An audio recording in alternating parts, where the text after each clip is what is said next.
दिन अक्टूबर 2015। Headquarter CIA Virginia George Brennan को एक अनजान नंबर से फोन आता है। कॉल करने वाला कोई बच्चा पता चलता है जिसने जॉर्ज को बताया कि उसने CIA के सारे सिस्टम को हैक कर लिया है। इस फोन को प्रैंक भी समझा जा सकता था अगर फोन किसी आम इंसान को किया जाता, लेकिन जॉर्ज उस वक्त दुनिया की सबसे पावरफुल इंटेलिजेंस एजेंसी CIA के डायरेक्टर थे, जिनको फोन करना तो दूर की बात, उनका पर्सनल मोबाइल नंबर भी जानना एक बहुत मुश्किल काम होता है। ये स्टोरी है उन दो बच्चों की जिन्होंने CIA के सारे सिस्टम को हैक करके अमेरिका जैसे सुपर पावर को हैरान कर दिया था। अब वो बच्चे कौन थे और उन्होंने क्यों और कैसे इस घटना को अंजाम दिया था। एक्रो इन्फो के वीडियो में आपका फिर एक बार स्वागत है। जब कॉलर से उसकी डिमांड पूछी जाती है तो वो कहता है अमेरिका मिडिल ईस्ट खुसूस फिलिस्तीन में हमले बंद कर दे और दुनिया को शांति से रहने दे। उसके फोन कॉल से पहले ही CIA को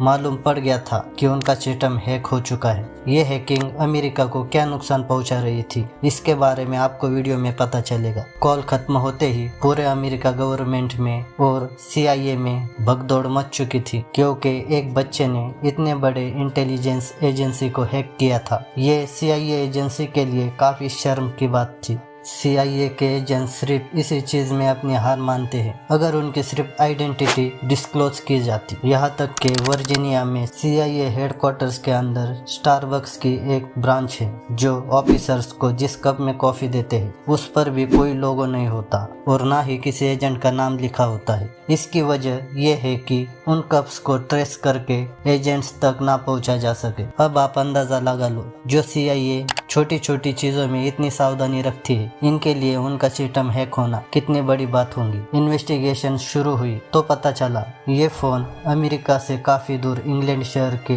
लेस्लर शहर से एक सिर्फ 15 साल के बच्चे ने किया था। ये बच्चा अपने आप को ग्रेका कहता था और उसने एक हैकिंग कम्युनिटी बनाई हुई थी जिसका नाम ग्रेका विद एटीट्यूड था। पर इसने CIA को हैक कैसे और क्यों किया था, इसके बारे में जानते हैं। 2008 में अमेरिका की स्टेट वर्जीनिया में एक दूसरा लड़का था जिसकी पहचान डिफॉल्ट नाम से होती है और वो वीडियो गेम का बहुत शौकीन था। उसने वीडियो गेम्स को जानने के लिए गेम्स की प्रोग्रामिंग में घुसकर कुछ चेंजेस करना शुरू किया। वो ऑनलाइन गेम्स जैसे कंप्यूटर स्ट्राइक को अपने हिसाब से बदल देता था और उसके रूल्स को चेंज करके बड़ी आसानी से जीत जाता था, यानी वो चीटिंग करता था। अब वो चीजों को अपने हिसाब से चलाने लगा और ये सब उसने इंटरनेट से ही सीखा था। इस डिफॉल्ट नाम के लड़के को इस सब की इंस्पिरेशन अनोमिस नाम के हैकिंग ग्रुप से मिली थी जो 2008 के दिनों काफी फेमस हो चुका था। अनोनिमस ग्रुप उस वक्त अक्सर न्यूज के हेडलाइंस बना देता था। ये ग्रुप अपनी आवाज उठाने के लिए बड़े बड़े वेबसाइट हैक करता था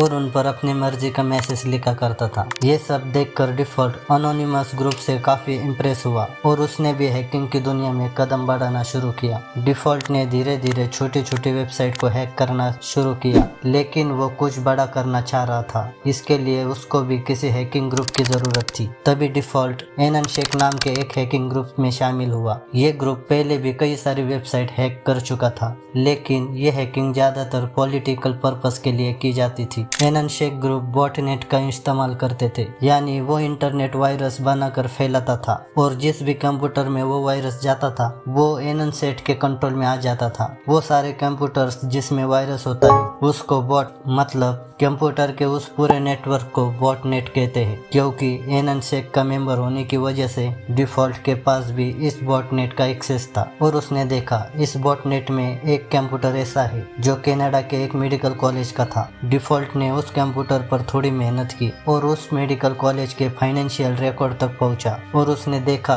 कि इस स्कूल ने $9 मिलियन से भी ज्यादा की रकम स्टूडेंट्स से अभी वसूल करनी थी और ये सारे रिकॉर्ड्स अब डिफॉल्ट के पास थे जो उसने कॉलेज के कंप्यूटर से डिलीट कर दिए। अब डिफॉल्ट की पहली हैकिंग कामयाब हो चुकी थी और इसी वजह से मेडिकल कॉलेज का सारा सिस्टम बिगड़ गया था। ये पिछली हैकिंग तो उसने मजाक में की थी, लेकिन अगली हैकिंग गुस्से में की गई थी। 2014 में डेनमार्क की गवर्नमेंट ने एक शर्मनाक लॉ पास किया जिसके हिसाब से जानवरों के साथ प्रतिबंध लगाया जा सकता था। ये खबर पूरे दुनिया में एनिमल राइट एक्टिविस्ट को बहुत बुरी लगी और डिफॉल्ट के पास भी एक कुत्ता था जिससे वो बहुत प्यार करता था और तभी डिफॉल्ट ने गुस्से में आकर अपने ग्रुप के साथ मिलकर डेनमार्क की ऑफिशियल वेबसाइट को हैक किया। और उस पर लिखा कि क्या आप जानते हो आपकी सरकार जानवरों से बदसलूकी की इजाजत देती है। ना ही सिर्फ इतना, डिफॉल्ट ने बॉटनेट का इस्तेमाल करके इस लॉ के फेवर में जितने भी वेबसाइट बनाई गई थी उन पर अटैक करके उनको भी बंद कर दिया। डेनमार्क की ऑफिशियल वेबसाइट हैक होने की वजह से ये बात फैल गई और पूरे दुनिया में डेनमार्क की बदनामी होने लगी और पूरे दुनिया में डेनमार्क के इस डिसीजन की बुराई होने लगी। लोग डेनमार्क को अब बुरा भला कहने लगे। आखिरकार डेनमार्क की सरकार ये प्रेशर बर्दाश्त नहीं कर पाई और अगले ही साल उनको ये फैसला वापस लेना पड़ा। अब डिफॉल्ट अपने मकसद में कामयाब हो चुका था और लोग इसका क्रेडिट एनन शेख ग्रुप को दे रहे थे क्योंकि उस वक्त यही एक ग्रुप हेडलाइंस में रहता था और ये बात डिफॉल्ट को पसंद नहीं आई कि इतना बड़ा काम किया तो उसने, पर उसका क्रेडिट कोई और ले रहा था। लेकिन उसने हिम्मत नहीं हारी और अपना काम जारी रखा। दूसरे हैकर्स की तरह डिफॉल्ट भी अपनी आइडेंटिटी डिस्क्लोज नहीं करता था। उसको पता था अगर हैकिंग की वजह से कभी वो ट्रेस हुआ तो इसका अंजाम काफी बुरा हो सकता है। वो नॉर्मली अपने घर का वाईफाई इस्तेमाल नहीं करता था, बल्कि उसने एक सैटेलाइट कनेक्शन खरीदा हुआ था। उसको उसने अपने घर से काफी दूर इंस्टॉल किया हुआ था और वहां से अपने घर तक एक प्राइवेट नेटवर्क के जरिए वो इंटरनेट चलाता था। उसका कंप्यूटर भी काफी सिक्योर था, यहाँ तक कि सिक्योरिटी की वजह से उसका कंप्यूटर ऑन होने में 30 मिनट लगाता था। लेकिन अपने प्राइवेसी के खातिर उसको इतना इंतजार करने में कोई प्रॉब्लम नहीं थी। अब आपने अभी तक सिर्फ 2 कैरेक्टर के बारे में जाना है। एक है क्रेका जो इंग्लैंड और दूसरा डिफॉल्ट जो यूएसए में रहता है। 2013 से पहले ये दोनों एक दूसरे को नहीं जानते थे, पर एक इंसिडेंट के बाद से ये दोनों एक हो गए। Edward Joseph Snowden national security agency में as a computer intelligence consultant था। एक अमेरिकन प्रोजेक्ट पे काम करते समय उसको ये पता चला कि CIA हर इंटरनेट यूजर का डाटा और उनकी प्राइवेट इंफॉर्मेशन अपने पास खुफिया तरीके से रखता है और फिर उसे अपने जरूरत के हिसाब से इस्तेमाल करती है, जबकि यूजर को इस बात की भनक तक नहीं लगती। एडवर्ड CIA के इस राज को लोगों के सामने लाना चाहता था, मगर दूसरी तरफ उसको डर भी था कि अमेरिका में रहते उससे ये काम नहीं किया जा सकता, क्योंकि या तो उसको मार दिया जाएगा या फिर सीक्रेट इंफॉर्मेशन लीक करने के जुर्म में उसको जेल में भी डाल दिया जाएगा। इसलिए एडवर्ड ने छुट्टी ली और हैंगकांग चले गए। वहाँ उन्होंने जर्नलिस्ट के सामने अमेरिका के इस सीक्रेट को खोल कर रख दिया। ये खबर लीक होते ही पूरे दुनिया में हड़कंप मच गया। लोग गुस्सा थे कि उनका डाटा उनके परमिशन के बिना इस्तेमाल हो रहा है और उन पर हर पल नजर रखी जा रही है। और इसी के चलते डिफॉल्ट और क्रेका का एक दूसरे से कांटेक्ट हुआ। दोनों ने अमेरिकन गवर्नमेंट और CIA को सबक सिखाने के लिए ये फैसला किया। वो CIA को एहसास दिलाना चाहते थे कि लोगों की पर्सनल इंफॉर्मेशन जब लीक होती है तो कैसा महसूस होता है। क्रेका और डिफॉल्ट का मकसद एक ही था। डिफॉल्ट अपने लोगों की प्राइवेसी खत्म करने के लिए USA से बदला लेना चाहता था, जबकि क्रेका गाज पर किए जाने वाले हमलों का बदला लेना चाहता था। मतलब दोनों की दुश्मन अमेरिकन सरकार थी। सबसे पहले उन्होंने अमेरिकन नेशनल इंटेलिजेंस एजेंसी के डायरेक्टर जोस क्लेपर का फोन नंबर पब्लिक कर दिया, जो किसी को भी सिर्फ गूगल करने से उनका फोन नंबर मिल जाता था। अब वो किसी और बड़े ऑफिसर को हैक करना चाहते थे और उन्होंने CIA के डायरेक्टर जॉन ब्रेनन को हैक करने का फैसला किया। क्रेका ने इंटरनेट पर जॉर्ज के बारे में सर्च किया तो उसका एक फोन नंबर मिला। उसने जब पता लगाया तो ये नंबर वेरिजोन का था, जो एक अमेरिकन मोबाइल ऑपरेटर है। उसने वेरिजोन के इंटरनल टेक टीम को उसी कंपनी का एम्प्लॉय बनकर फोन किया और कहा कि वो एक कस्टमर की प्रॉब्लम सॉल्व करने के लिए उनसे बात कर रहे हैं, क्योंकि उनके सिस्टम में कोई टेक्निकल इशू है। वेरिजोन की टीम ने उसकी आइडेंटिटी कंफर्म करने के लिए एक पिन कोड मांगा, जो उसने पहले से ही हैक करके पता लगा लिया था। वेरिफिकेशन के बाद वेरिजोन ने जॉन ब्रेनन की पर्सनल डिटेल्स क्रेक से शेयर की। अब क्रेका के पास जॉन ब्रेनन का account number, backup mobile number, address और उनके बैंक अकाउंट के आखिरी 4 डिजिट्स भी थे। अब उसका अगला स्टेप था ब्रेनन का ईमेल हैक करना। उसने मालूम किया कि ब्रेनन याहू या जीमेल की बजाय AOL नाम के कंपनी का ईमेल यूज करता है। उसने AOL सपोर्ट टीम को कॉल किया और बोला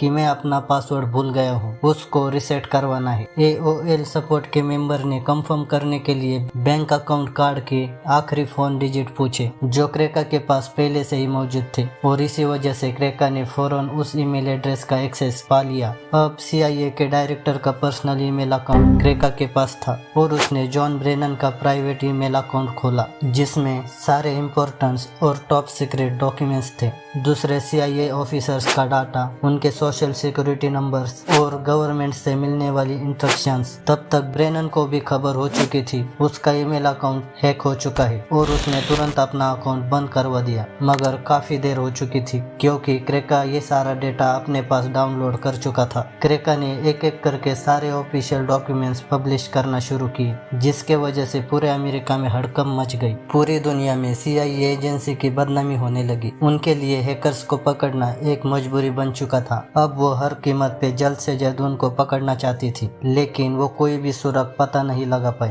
जॉन ब्रेनन को फोन करने के बाद क्रेका ने डिपार्टमेंट ऑफ जस्टिस के 9000 और FBI के 20,000 एजेंट्स की पर्सनल इंफॉर्मेशन सोशल मीडिया पर शेयर की। ये सब करने के बाद क्रेका आराम से अपनी जिंदगी गुजार रहा था। वो समझता था कि शायद उसे पकड़ना नामुमकिन है, लेकिन दूसरी तरफ डिफॉल्ट जो USA में ही रहता था, वो अब परेशान रहने लगा। उसे डर था कि अगर वो पकड़ा गया तो उसके साथ बहुत बुरा होगा और शायद वो कभी भी पकड़े भी ना जाते अगर डिफॉल्ट से ये गलती ना होती। उसने नशे में अपने दोस्त को बताया कि CIA को हैक करने के पीछे उसी का हाथ था। बस यही गलती डिफॉल्ट और क्रेका दोनों को ले डूबी और कुछ ही दिनों के बाद FBI ने डिफॉल्ट के कमरे पर छापा मारा और उसको घसीटते हुए ले गए। पूछताछ के वक्त क्रेका का भी नाम सामने आया, जिसको ब्रिटिश पुलिस के मदद से अरेस्ट करवा दिया गया। क्रेका का असली नाम केन गैम्बल है और डिफॉल्ट का नाम जस्टिन ग्रेन लिवरमैन है और कम उम्र होने की वजह से क्रेका को 2 साल की कैद और डिफॉल्ट जो डायरेक्टली CIA के हैकिंग में इन्वॉल्व नहीं था, उसको 5 साल की सजा सुनाई गई। दोनों आज जेल से छूट चुके हैं और साइबर सिक्योरिटी में अपना करियर आगे बढ़ा रहे हैं। आपको क्या लगता है, इन दोनों ने ठीक किया या गलत? हमें कमेंट करके जरूर बताना। उम्मीद करता हूँ आपको ये वीडियो पसंद आई होंगी, तो इस वीडियो को लाइक, शेयर और सब्सक्राइब कर दे। तो मैं मिलूंगा अगली वीडियो में, तब तक के लिए धन्यवाद।